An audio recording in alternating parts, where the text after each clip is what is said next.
The thing is that one of the things that I've been doing to try to make my mark on the world is, endeavoring to be a creatively maladjusted person and to express my discontent.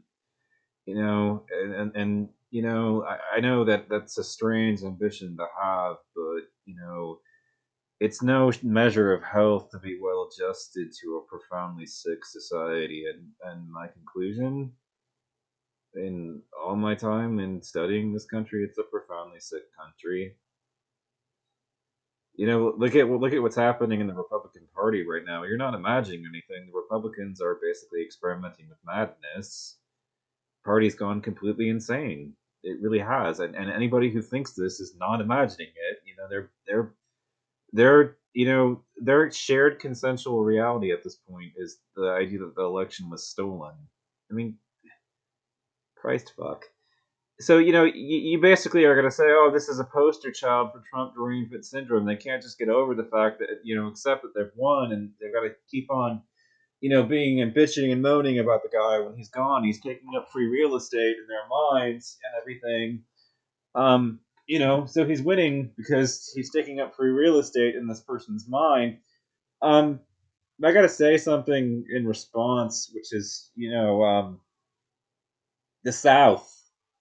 You know, the Civil War is still taking up, and here's the funny part about it. Chris Hayes, MSNBC, those guys, they may be still focused on Trump. That might be what product that they're selling and everything.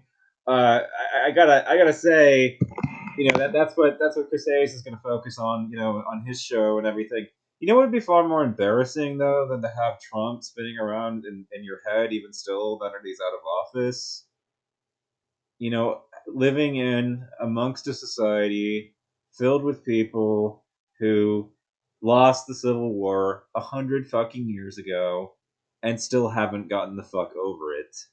Still are clinging to the lost cause.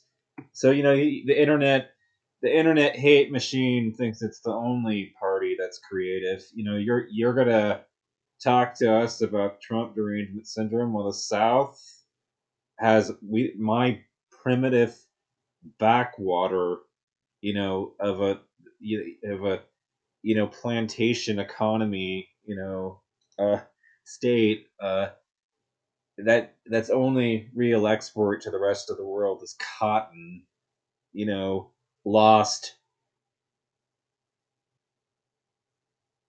it lost the Civil War. Derangement syndrome. It can't. They can't get over it. They can't seem to move past this Civil War oriented thinking. I mean, like, God, how many times has this, like, my former channel gotten waylaid by conservatives that are bombarding it with threats of a new American Civil War? I mean, like, these people have never adapted, grown up, gotten over it, moved on. It's been 100 fucking years. I mean, like, could anything be more embarrassing for a bigger indictment of an entire fucking society than that? I mean, Chris Hayes might, like, individually, and I might be talking about Trump, occasionally, because the fact that these people are so fucking crazy, they can't accept that they lost the election. I mean, this is, but see, this is a repeated pattern for these people. This is what they do every fucking time they lose. They refuse to fucking accept it. They're a bunch of fucking sword losers, and it's truly rich and delicious irony here that when Hillary Clinton lost, we who were heard about all that were called sore losers and such and frustration.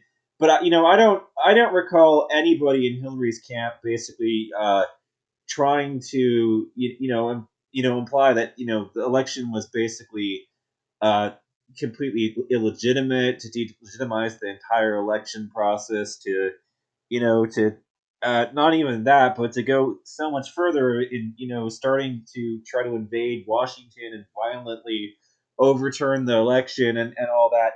I mean, if you want to talk to me about sore losers, I mean, the left might be a little hurt that it lost an election, but if you want to, in the grand scheme of things, on the scale of sore losers, you've never known a fucking sore loser as sore and butthurt as a Republican and a conservative from the deep South. I mean, those are the sorest losers of them all.